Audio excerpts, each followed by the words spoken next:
দর্শক, আমরা এলাম পোখরার একটি ঐতিহ্যবাহী এলাকা ফিওয়া লেক। দেখছেন যে এটি হচ্ছে আপনার পাহাড়ের ঝর্ণা, অর্থাৎ হিমালয় থেকে যে পানিটি আসে সেটাই এখানে এসে ন্যাচারালভাবেই এই লেকটি তৈরি হয়েছে। অসংখ্য দর্শনার্থী বাংলাদেশ, নেপাল, ইন্ডিয়া, পৃথিবীর বিভিন্ন দেশের মানুষ এখানে আসে।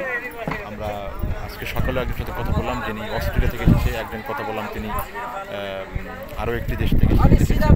আসলে এই নেপাল ট্যুরিজমের জন্য যেটি করেছে এটি আসলেই প্রশংসার দাবিদার। আমরা প্রত্যাশা করবো যাতে আমাদের দেশেও, বাংলাদেশেও এভাবে ট্যুরিজমের সেক্টরকে জন্য তারা কাজ করে, সরকার আরও কাজ করে এবং আমাদের জনগণেরও আরও ট্যুরিজমকে এগিয়ে নিয়ে যাওয়ার জন্য তাদেরও এগিয়ে আসতে হবে। তা আসলে আপনারা দেখতে থাকুন এই ফিওয়া লেক।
কি সুপার দৃশ্য! সকালবেলায় এখানে বেশি ভালো লাগছে।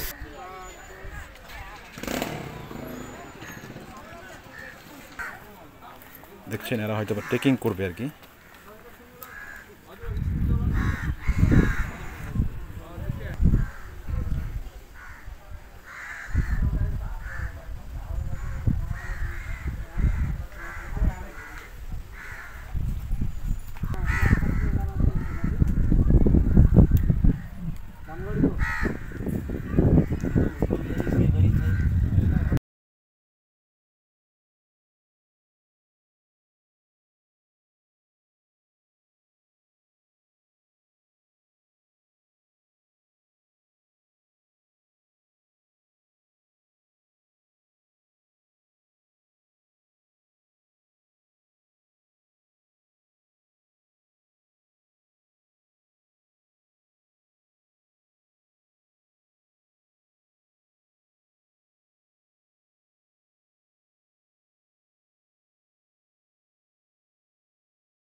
আমরা এখন চলে এসেছি ফিওয়া লেকে। আপনারা দেখছেন যে হাইলি ওয়েলকাম টু ফিওয়া লেক।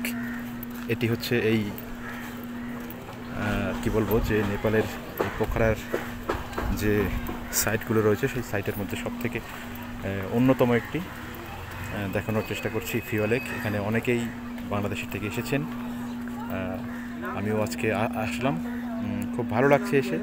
দেখছেন যে খুব সুন্দর ব্যবস্থাপনা রয়েছে এখানে। আপনার নৌকা নিয়ে এই ফিওয়া লেকে ঘোরা যাবে এবং এখান থেকে যে পাহাড় দেখা যায়, মাউন্টেন দেখা যায় অন্নপূর্ণা, সেটিও যদিও এখন আকাশটা মেঘলা রয়েছে ওপাশটায়, এর জন্য দেখানো যাচ্ছে না।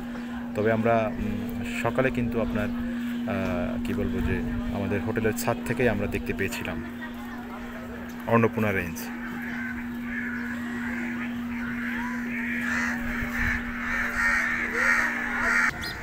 দেখছেন যে ভ্রমণ পিপাসুরা তারা কিন্তু ফিওয়া লেকে ভ্রমণের জন্য তারা উঠছে নৌকাতে, কাঠের নৌকা। অনেক বড় লেকটি, অনেক বড় লেক।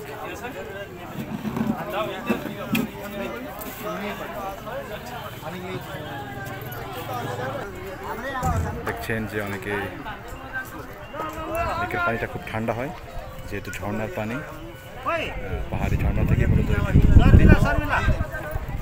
এটি হচ্ছে লেকে প্রবেশ করার সাইডটি। আর এখান থেকেই লেকটির বিশাল যে অংশ সেটি নিমিষেই দেখা যাচ্ছে। আমরা সকালে দেখেছিলাম ফিওয়া ড্যাম, সেটি হচ্ছে আপনার মর্নিং ওয়াক ওখানে করেছিলাম। আজকে মূলত আবার দুপুরবেলা আমরা এখানে চলে এসেছি পোখরার ফিওয়া লেক। আপনারা অবশ্যই এখানে আসবেন, আসলে আশা করি আপনাদের অবশ্যই ভালো লাগবে।